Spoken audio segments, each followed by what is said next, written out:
Hello dearest learners, welcome to today's class.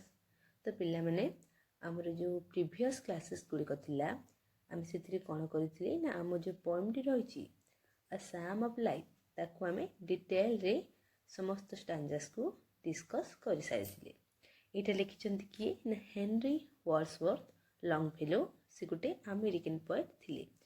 तो आज आमर यही क्लास रे आम कौन करवा तार रिलेटेड जिते भी क्वेश्चन आंसर्स रही आम ताकू आज गोटे गोटे कर डिस्कस करवा। प्रथम क्वेश्चन को आम जा क्वेश्चन टी कही does the title suggest what the poem about माने आम जो कविता टाइटल रही अ सैम ऑफ लाइफ से टाइटल टी हम सजेस्ट करूँ कि माने आमको दर्शाऊ कि आमको प्रस्ताव दूँ कि कविताटी क्या उपरे थिबो। तो पिला माने देख आम जिते पढ़ुचे अ सैम ऑफ लाइफ सैम माने कौन मु कही रखी प्रथम क्लास गोटे पवित्र गीत को आम सैम कही था। आउ ये जो आम कविता यहाँ आमको क्या उपरे अच्छी ना आम जीवनर जो महत्व गुड़िक रही आम जीवन में केते कौन करवा कथा से जो महत्व गुड़िक रही आम ये कविताटी ता उपरे अच्छी से आम आंसर टी हेबो ना yes the title suggests what the poem is about. This poem is called Psalm because it lays stress on certain basic values of life. Okay, we have question number 2 को जिबा. What does the poet say about life in the first stanza? तो आम जो first stanza T रहिला आम देखि नेबा। First stanza रे आम कवि लाइफ को कौन कहते लाइफ उपरे कौन कहते ना से कौन कहते कि मत तुम दुख भरा गीत रे कह ना कि जीवन हूँ गोटे निरर्थक स्वप्न आमर ये जीवन गोटे निरर्थक अर्थहीन स्वप्न बोली तुम्हें मत कह ना कहीं यहाँ से निरर्थक हो जी मान कि शोई रही था अलसुआ व्यक्ति गोटे मृत शव सहित समान। तो आम जो सेकेंड क्वेश्चन रहा तार आंसर हेबो in the first stanza the poet says that life is not a meaningful dream. Life ta empty dream meaningful not meaningless dream नुह एटा होची गोटे meaningful dream। आ से कहिसंती कि inactive man is just like a dead body। गोटे inactive man a lazy person is just like a dead body। He also says that people with a gloomy view of life do not understand the language of reality।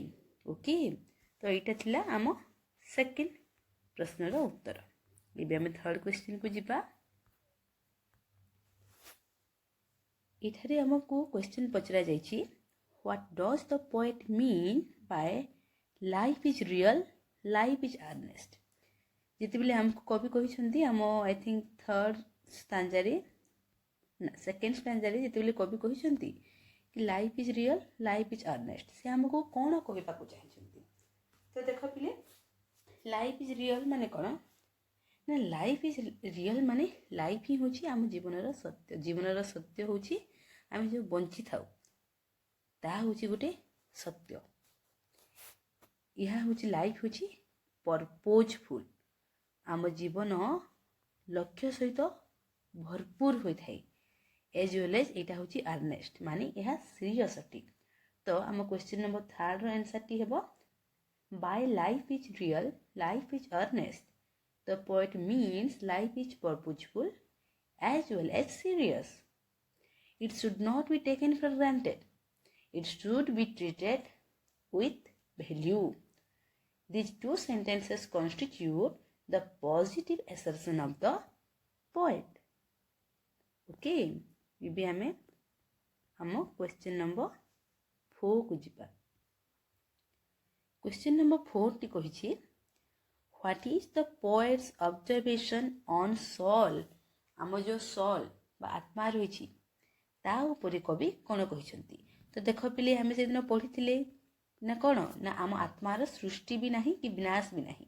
जदिओ आम थका आम शरीर आम ए शरीर जो धूली आरंभ होता है जो धूली सृष्टि होता है शेष से धूली सहित मिसी जाए किंतु आमर से आत्मार कौन शेष नहीं। तो ता सहित कवि कौन कहते आम प्रथम स्टांजारे जब देखा से आउ गोटे सोल्र कथा कहते से कहते कि से सोल से आत्मा जे कि सर्वदा शोई रही थाए शोई रही व्यक्ति क्या सहित समान ना मृत व्यक्ति जो व्यक्ति शोई रही थाए से गोटे अलसुआ व्यक्ति मृत व्यक्ति सहित समान। तो से आम जो क्वेश्चन नंबर 4 रहा तार आंसर कौन हम ना the poet's observation on soul is that one who sleeps and dream in one's sleep is really a dead man. And also he says that the soul has neither its creation nor its destruction. आत्मार सृष्टि नहीं कि आत्मार विनाश नहीं। Meanwhile our mortal bodies is ethereal माने क्षणस्थायी से मृत्युवरण करिथाय किंतु ता आत्मा क्षेत्र रे सत्य नुह। ओके तो एबे आमे हम नेक्स्ट क्वेश्चन को जिबा। नेक्स्ट क्वेश्चन टी हिला हम क्वेश्चन नंबर 5। क्वेश्चन नंबर 5 टी कहूची कोट द लाइन। आमे से लाइन को कोट करबा से लाइन को एथारे देखैबा जोटा कि which means जार अर्थ कि death is not the goal of life। जो लाइन टी हमको कहूची कि मृत्यु ही जीवन लक्ष्य नुहे मृत्यु बा समाधि जीवन लक्ष्य नुहे से लाइन को आम ए देखा। आउ ये आम जो दिन कविता डिस्कस करते से दिन ही मुझे कही रखी ना इठारे जो देख इठारे जो रहा and the grave is not its goal यहाँ हूँ से लाइन जहाँकि आमको दर्शाऊँ कौन ना डेथ। इठारे ग्रेव अर्थ कौन डेथ मृत्यु आम जीवन लक्ष्य नुह। तो से आम क्वेश्चन नंबर 5 आंसर टी हो the line and the grave is not its goal means death is not the goal of life. Okay एबे आम क्वेश्चन नंबर 6 को जिबा। What attitude does the poet challenge in the first 2 stanzas? Attitude माने मनोवृत्ति challenge माने विरोध करबा। तो आम जो प्रथम 2टी स्टांजा रही सेठारे कवि क्यों एटीट्यूड को चैलेंज करिसंती। Is the attitude the poet positive और नेगेटिव। इठारे देखो is the attitude the poet no is the attitude of the poet is the attitude of poet positive और नेगेटिव। माने से जो भी एटीट्यूड को चैलेंज करबा द्वारा तांको जो एटीट्यूड देखा जाउची सेटा पॉजिटिव अछि ना नेगेटिव अछि इटा एबे हमें देखिबा। फर्स्ट 2 स्टांजा रे प्रथमे देखिबा से कोन को चैलेंज करछंती। तो हमें जे फर्स्ट 2 स्टांजा पढुची हमें देखुछे से काहा को चैलेंज करछंती ना जो निराशवादी माने अछंती जो माने कि जीवन को जी न थांती जो माने जीवन को नै सदा सर्वदा चिंता रे थांती सदा सर्वदा इनएक्शन रे थांती सेही बड़ी व्यक्ति को एठारे आम कवि चैलेंज करछंती। और यह द्वारा आम कौन जानी पारुछे आम कविंकर एटीट्यूड केमिति ना से गोटे होपफुल पर्सन से गोटे इंस्पिरेशनल पर्सन। सेति पई आम जो क्वेश्चन नंबर 6 हबो तार उत्तरटी जोटा हबो सेटा हबो the poet challenges the negative attitude. जो व्यक्ति मानकर नेगेटिव एटीट्यूड गुड़िक रही ताकू आम कवि चैलेंज करछंती काहेकि ना से जो मनफुल नंबर जो माने जीवन को निरर्थक स्वप्न कहते तांको भी आम कवि ये चैलेंज करछंती से कहछंती कि तुम माने मते सेमिति कह नाही। तो सेति पई आम आंसर टी कोन हबो क्वेश्चन नंबर 6 रो the poet challenges the negative attitude in the first 2 stanzas. आ यह द्वारा आम कोन जानु छे the poet's attitude is positive throughout the poem. जेहेतु एंटायर पोएम रे से कौन कर समस्त नेगेटिव एटीट्यूड को चैलेंज कर विरोध कर आम कविंकर जो एटीट्यूड रहा कौन ना सेटा गोटे पॉजिटिव एटीट्यूड अटे। इबे आमे क्वेश्चन नंबर 7 को जिबा। Dust thou art to dust thou returnest. एटा जो हम This expression alludes to the Bible. Alludes माने उल्लेख माने इरा बाइबल रो निया जायछि. What are the other lines in the poem that make an allusion to the Bible? Allusion माने कोन ना संकेत.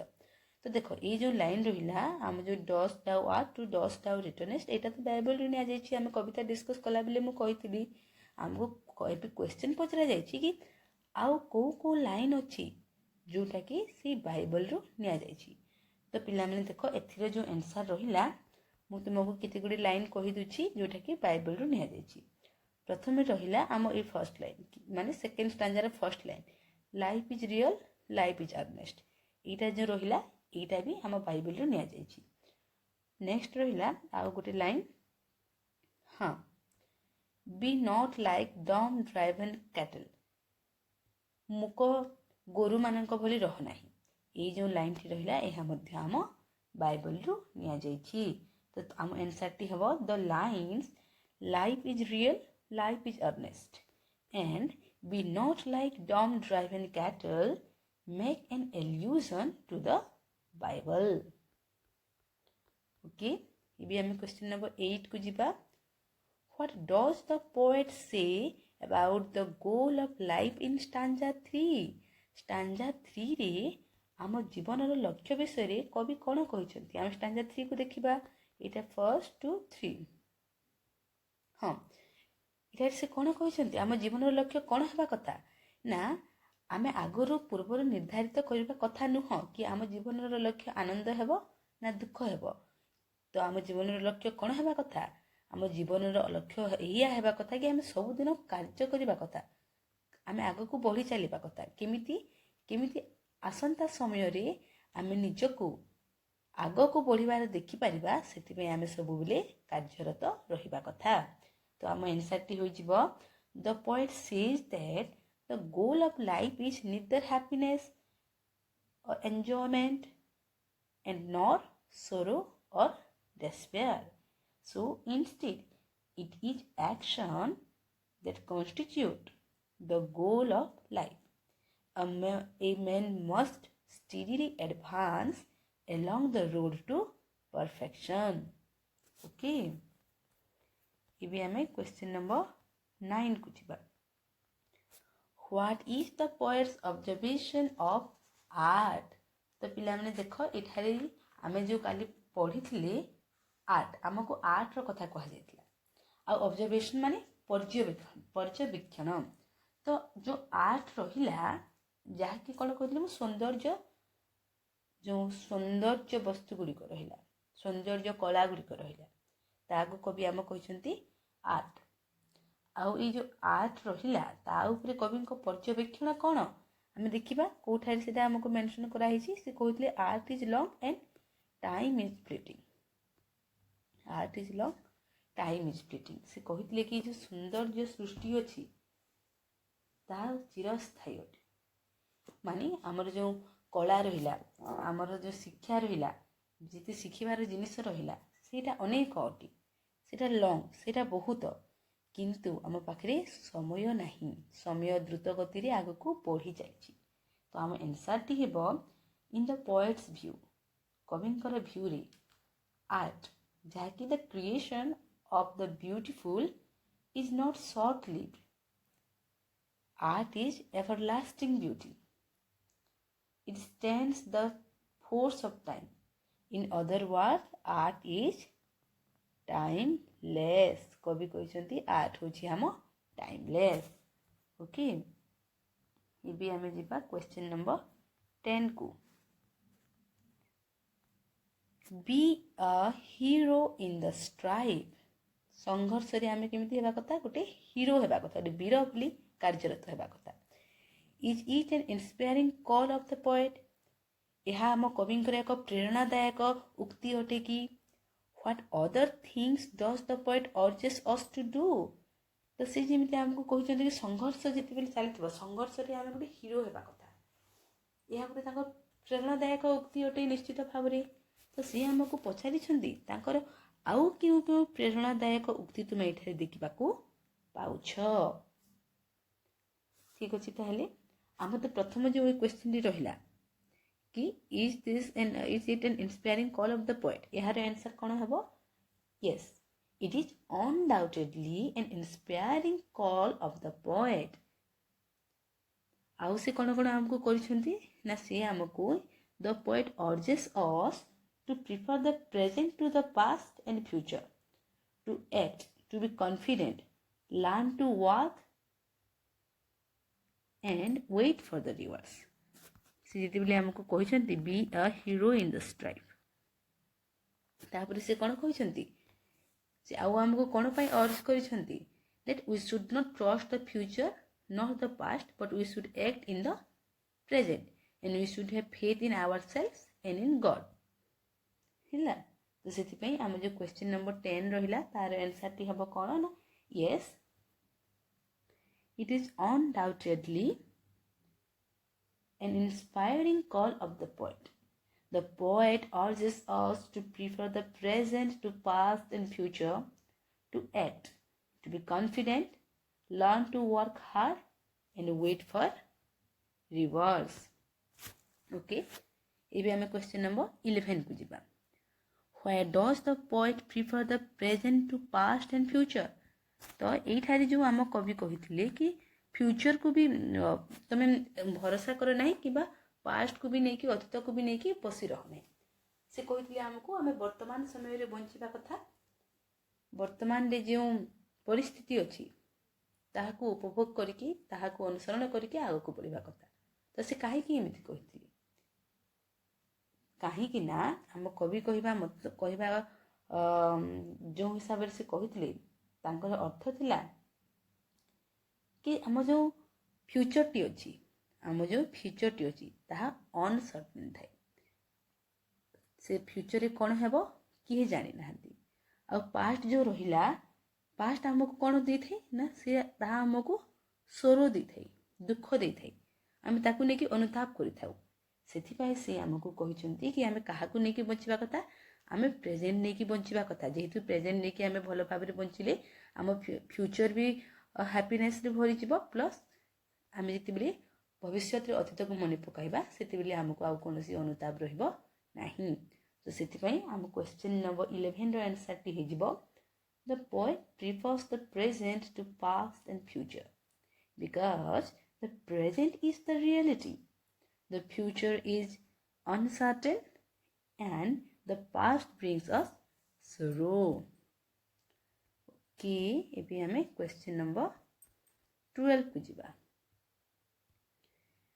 क्वेश्चन नंबर 12 रे हमको पचरा जाइछि what do the lives of great men remind us. तो देखो पिले आमे से दिन पढ़िथिले महान व्यक्ति मानकर जीवनी हमको कोन मने पकाई दै थाए that we can make our lives sublime. एहा मने पकाई दै थाए कि आमे मध्य हम जीवन को नम्र करी पारिबा. तो हम क्वेश्चन नंबर 12 रो आंसर टी हबो the lives of great men remind us to make our life noble. हमें देखो काली जेते ग्लोसारी पढुथिले सेते बेले सबलाइम रो सिनोनिमस वर्ड टी कहा जेतले हमको नोबल. तो जेते बेले भी हम आंसर लिखुचे बेस्ट हेबो जते हमें सेठारे पोएम बा प्रोज रे दिया जेतबा एग्जैक्ट वर्ड यूज न करी कि कोन करबा ना तार किछि गुटे सिनोनिम यूज करबाटा बेटर हेबो. ओके, तो एबे हमें क्वेश्चन नंबर 13 को जिबा. How do the examples of great man help A person in distress माने आशाहीन जेते बेले गोटे व्यक्ति निराश हो जाइछंती सेते बेले मानसिक अशांति रे अछंती सेते बेले ए जो महान व्यक्ति मानकर एग्जांपल्स रहिछि उदाहरण रहिछि ताहा ताको केमिति भाबरे सहाय्य करिवो. देखो हम लास्ट स्टांजारी काली पढिथिली कि जेते बेले जणे कोन हेबो हम जो जीवन रो एते बड़ महासागर रे जणे जल यात्रा करूथिबो से जदि परित्यक्त हो जीवो समस्त आशा हरे बसिबो तार सिपरेक्ट हो जीवो तार सब से जहाज ध्वंस हो जीवो. तो सेते बेले से महान व्यक्ति मानकर पाद चिन्ह देखिबो ताकू कोन हेबो ना ताकू मिलिबो गोटे आशार झलक तार मनरी आशार झलक हसी उठिबो. तो सेति पई हम क्वेश्चन नंबर 13 रो आंसर टी हो जीवो the examples of great men serve as a source of inspiration. कहार सोर्स ना इंस्पिरेशन रो source to a person in distress. Distress देथिला मनीष को आम जो महान व्यक्ति मानकर रही एग्जाम्पल्स कौन जोगेब ना सोर्स ऑफ इंस्पिरेशन जोगेब। अपार्ट फ्रॉम दिस यह छड़ा they give him great confidence to overcome hardships in life. ता जीवन रे से जानिब कि केवल मो नुह जी कि एई द्वारा गति करिछि ए रास्ता रे गति करिछि। ए महान व्यक्ति माने मध्य दिने एई सब दुख कष्ट दे गति करिथिले तथापि से तांकर जीवन सार्थक करि पारिछंती। तो मु मध्य कोन करिवि ना मु मध्य तांको भली मो जीवन को सार्थक करि पारिबि। एबे हमें क्वेश्चन नंबर 14 को जिबा।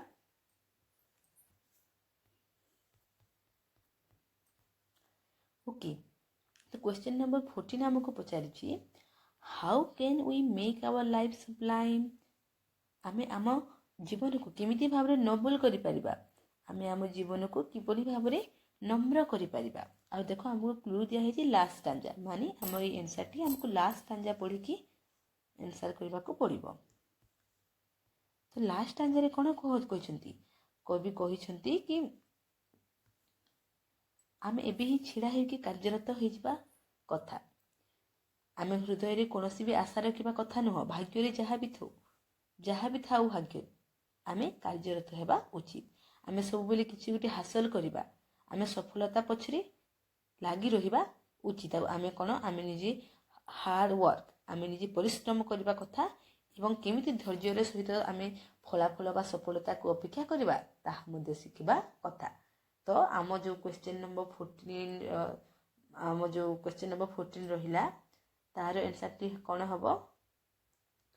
We can make our life sublime by drawing inspiration from the deeds of great men, and for that we should have no hope of anything in our heart for future. We should always be after achieving success, and we should always pursue our passion, and we should learn how to labor, how to do hard work, and also how to wait patiently for the result of our hard work and for the seeds we have sown. Okay, we are jiba question number 15 ko. Do you find, wait, let me clear this one.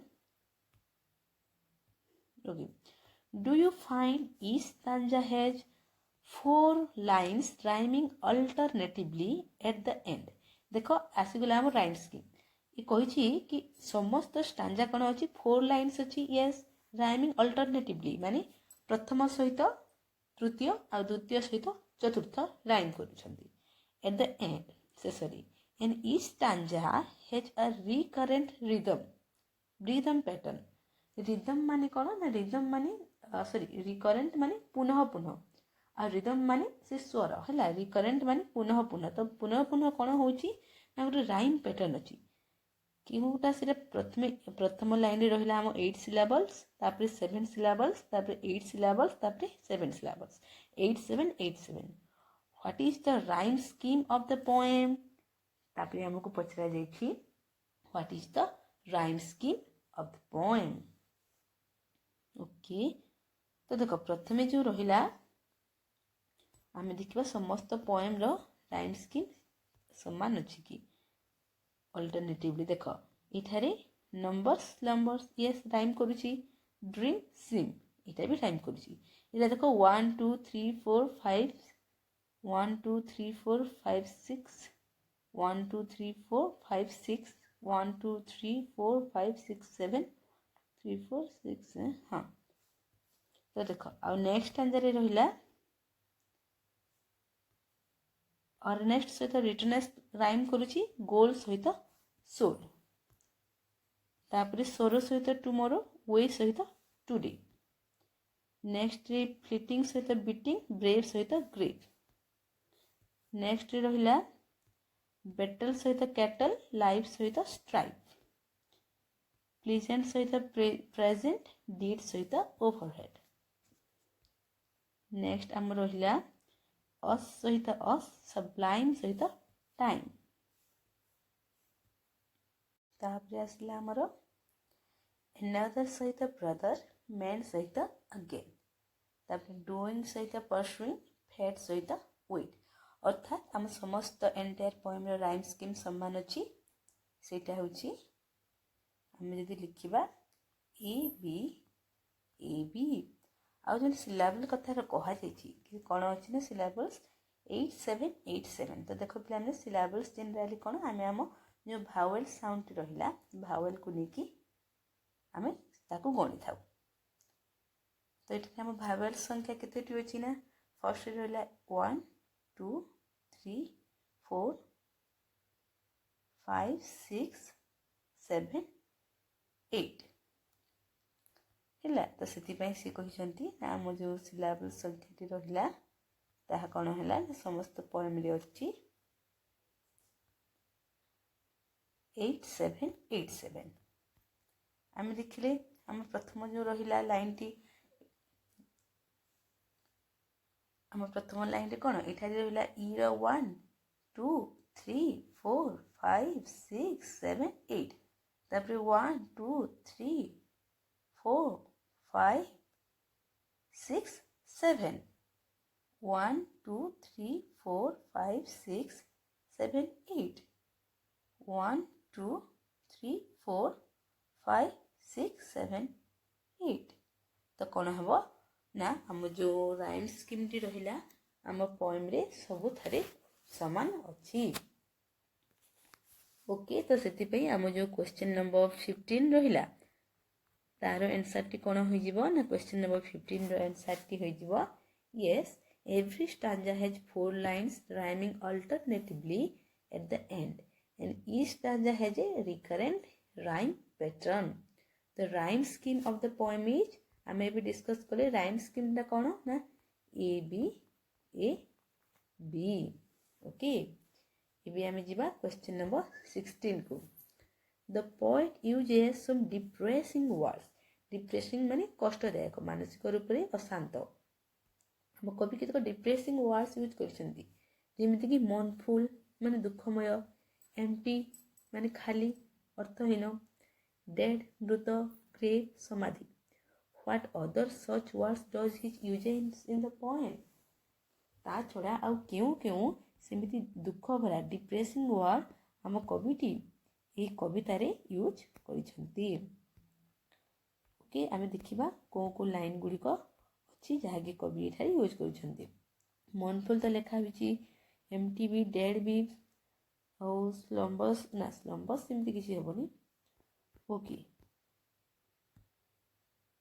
तो सेमती word जो रहा enjoyment destined we okay तो देख इधारे जो muffle drums रहा muffle drums जेनेराली कौन ना आम जो फ्यूनेराल टाइम रे क्रिश्चियंस माने कौन करते मफल ड्रम्स यूज करते तो यहीटा भी हूँ गोटे आम डिप्रेसिंग वर्ड तापर फ्यूनेराल फ्यूनेराल भी गोटे डिप्रेसिंग वर्ड कहीं यहाँ कौन ना जो गोटे मरी जाए अंत्येष्टि क्रिया को बुझाई थाए कौन ना फ्यूनेराल नेक्स्ट सेमती आसला आम पाखरे ओके तो गोटे है फ्यूनेराल नेक्स्ट आम देखा okay hero in the stripe past dead तो मेंशन अच्छी डिपार्टिंग माने छाड़ी की चली जेनेराली ये पोएम रे डिपार्टिंग माने कहा बुझाऊँ ना मृत्यु भरण करने को डिपार्टिंग कह जाउछि तो सेतिबा एटा भी हम गोटे आम डिप्रेसिंग वर्ड्स और लास्ट रे आसला फॉरलॉन देख फॉरलॉन माने परित्यक्त जिते बेले जन को समस्त छाड़ी चली जाइथांते ताको हम कहि थाओ फॉरलॉन सेतिबा यह भी हम गोटे आम डिप्रेसिंग वर्ड तो आम जो क्वेश्चन नंबर 16 रहिला तार आंसर हेबो the poet uses other depressing words such as muffled drums, funeral, bury, departing and forlorn.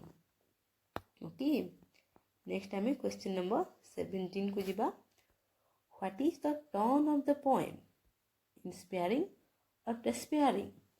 ये पोएम तिर टोन कौन माने पोएम तिर आमको केमिति ସ୍ୱର ଶୁଣିବାକୁ ମିଳୁଛି ଏ ପୋଏମ୍ରେ ସେଇଟା ଆମକୁ ଇନ୍ସପାୟାରିଂ ଆମକୁ ପ୍ରେରଣା ଯୋଗାଉଛି ନା ଡେସ୍ପେୟାରିଂ ମାନେ ଆମକୁ ମାନସିକ ଅଶାନ୍ତି ଦେଉଛି। ତ ଦେଖ ପିଲାମାନେ ଆମେ ଯଦି ପୋଏମ୍ ପଢ଼ି ସାରିଲା ପରେ ଆମେ ଜାଣିଲେ କ'ଣ ଏ ପୋଏମ୍ ଆମକୁ ଇନ୍ସପାୟାର କରୁଛି ଆମକୁ ପ୍ରେରଣା ଯୋଗାଉଛି କି ଯେମିତି ମହାନ ବ୍ୟକ୍ତିମାନେ ଯେମିତି ତାଙ୍କ ପାଦଚିହ୍ନ ଛାଡ଼ି ଯାଇଛନ୍ତି ଯେମିତି ମହାନ କାର୍ଯ୍ୟ କରି ଚାଲିଛନ୍ତି ଆମକୁ ସେମିତି କରିବା କଥା। ପ୍ଲସ୍ କବି ଆମକୁ କହିଛନ୍ତି କି ଆମକୁ ସବୁବେଳେ ପ୍ରେଜେଣ୍ଟରେ ହିଁ ବଞ୍ଚିବା କଥା ଆମେ ସବୁବେଳେ ନିଜକୁ କେମିତି ବେଟର୍ କରିପାରିବା ସେଥିପାଇଁ ସେ ଆମକୁ ଏଠାରେ କହିଛନ୍ତି ଆମେ କେମିତି ବଡ଼ ଲୋକ ଆମ ମହାନ ଲୋକମାନଙ୍କ ଜୀବନକୁ ଗୋଟେ ପ୍ରେରଣାର ଉତ୍ସ ବନେଇବା ତାହା କବି ଆମକୁ ଏଠାରେ ଜଣାଇଛନ୍ତି। ତ ସେଥିପାଇଁ ଆମ କ୍ୱେଶ୍ଚିନ୍ ନମ୍ବର 70ର ଆନ୍ସର୍ଟି କ'ଣ ହେବ ନା the tone of the poem is inspiring. Okay ଏବେ ଆମେ କ୍ୱେଶ୍ଚିନ୍ ନମ୍ବର 18କୁ ଯିବା। ଦେଖ ପୁଣି ଆସିଗଲା ସିମିଲି ଆମେ ଆଗରୁ ବି ଡ୍ୟାଫୋଡିଲ୍ସ ପୋଏମ୍ ପଢ଼ିଲା ବେଳେ ଏହା ଡିସ୍କସ୍ କରିସାରିଛି। ଏଠାରେ କ'ଣ କହିଛି ନା simile is a figure of speech ଏହା ଗୋଟେ ଅଳଙ୍କାର ମେକିଂ କମ୍ପାରିଜନ୍ ତୁଳନା କରିଥାଏ ବିଟୱିନ୍ ଟୁ ଅନଲାଇକ୍ ଥିଙ୍ଗସ୍ ଦୁଇଟି ଅସାମଞ୍ଜସ୍ୟ ଜିନିଷ ଭିତରେ ତୁଳନା କରିଥାଏ ବେସ୍ଡ ଅନ୍ କାହା ଉପରେ ବେସ୍ କରି ସିମିଲାରିଟି ତାଙ୍କର ଗୋଟେ ସିମିଲାରିଟି ଇନ୍ ୱାନ୍ ଆସ୍ପେକ୍ଟ ଗୋଟିଏ ଦିଗରୁ ତାଙ୍କ ସିମିଲାରିଟି ତାଙ୍କ ସାମଞ୍ଜସ୍ୟକୁ ନେଇକି ତୁଳନା କରିଥାଏ। Example still like the muffle drums ଏଠାରେ ଦେଖ ଲାଇକ୍ ୱାର୍ଡ଼ଟି ଅଛି ଆମେ ଆଗରୁ ଡିସ୍କସ୍ କରି ସାରିଛେ ଯେତେବେଳେ ତୁଳନା କଲାବେଳେ ଆମେ କୌଣସି ଗୋଟେ କମ୍ପାରେଟିଭ୍ ୱାର୍ଡ଼ ୟୁଜ୍ କରିଥାଉ ଯେମିତିକି ଲାଇକ୍ ଅର୍ ଏଜ୍ ତାହାକୁ ଆମେ କ'ଣ କହିଥାଉ ନା ତାକୁ ଆମେ ସିମିଲି କହିଥାଉ। What other similes do you find in the poem ଆମକୁ ଏଠାରେ ପଚାରିଛି କି ଆଉ କେଉଁ ଜାଗାରେ ତୁମେ ସିମିଲି ଦେଖିବାକୁ ପାଉଛ। ତ ଦେଖ ପିଲାମାନେ ଯେତେବେଳେ ବି କ୍ୱେଶ୍ଚିନ୍ ସିମିଲି ଉପରେ ଆସିବ ଆମକୁ ବେଶୀ ଭିତରକୁ ଯିବା ନାହିଁ ଆମେ ଖାଲି ଦେଖିବା କେଉଁ ଜାଗାରେ ଲାଇକ୍ ଅର୍ ଏଜ୍ର ବ୍ୟବହାର ହୋଇଛି। ଓକେ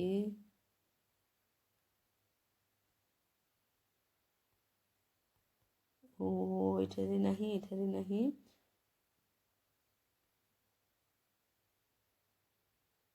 এটা তো ଦିଆଯାଇଛି still like the muffle drums are beating in the world in the yes ଏଇଟା ଦେଖ ଲାଇକ୍ ଏଠାରେ ହେଇଥିଲା like be not like dumb driven cattle ତ ଏଇଟା କ'ଣ ହେବ ଆଉ ଗୋଟେ ଏଇଟା ବି ଗୋଟେ ହେବ ଆମ ସିମିଲିର ଏକ୍ଜାମ୍ପଲ୍ ମୁଁ ଏଇଟା କ୍ଲିୟର୍ କରିଦିଏ। ହଁ ତ ଆମ ଯେଉଁ ରହିଲା ବି not like dumb driven cattle ଏଇଟା ହେଇଯିବ ଗୋଟେ ସିମିଲିର ଏକ୍ଜାମ୍ପଲ୍। ଆଉ କିଛି ଅଛି କି ନା not here not here not here not here not here yes ତ ମଫଲ୍ ଡ୍ରମ୍ସକୁ ଛାଡ଼ିଲା ପରେ ଆମ ଯେଉଁ ଏଇଟା ରହିଲା ବି not like dumb driven cattle ଏଇଟା ହେଇଯିବ ଗୋଟେ ସିମିଲିର ଏକ୍ଜାମ୍ପଲ୍। ତ ଆମ ଯେଉଁ କ୍ୱେଶ୍ଚିନ୍ ନମ୍ବର 18 ରହିଲା ତାର ଉତ୍ତର ଆମେ ଲେଖିବା କ'ଣ ନା the other similes we find in the poem is be not like dumb driven cattle. Okay last question of the chapter life is but an empty dream ଏଠାରେ ଦେଖ କହିଛନ୍ତି କବି life is but an empty dream.